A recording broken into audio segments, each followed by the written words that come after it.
وتيان ثم أي دعاء أو أي تشيشتك فرمي أن تقتل ولدك خشية أن يطعم معك يعني يطعم معك أفرمي أويك من الله كي خد بكجي ترسي أو تهبك لقلتا خواردن بخو طبعا تصور كان أمره حتى استرجع خليك بلن بين صالك أبد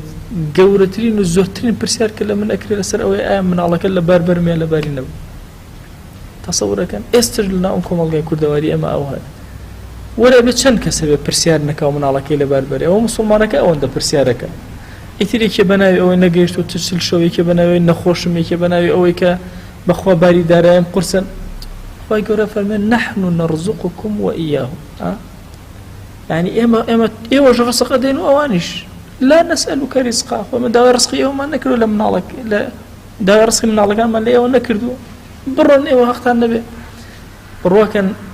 لو كسد جاهل ترني رزقي من عليك أني بترسل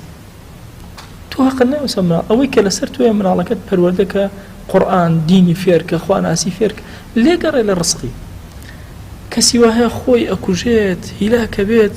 تاو كشتيبو من على كده دستبركة دوي من على كده نايبه أشياء يقولن شو الزمني أو زمني ترى بعقلي أما إجناكري وي اللي قرر ده إشي من على كده بيرد أصوا جل جلاله يشيك لزانان بيواب ابن جوزي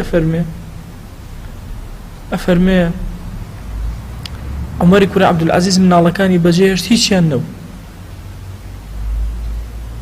هشام يكون عبد الملك من على كان يبجيش بأوها وسروت سامانو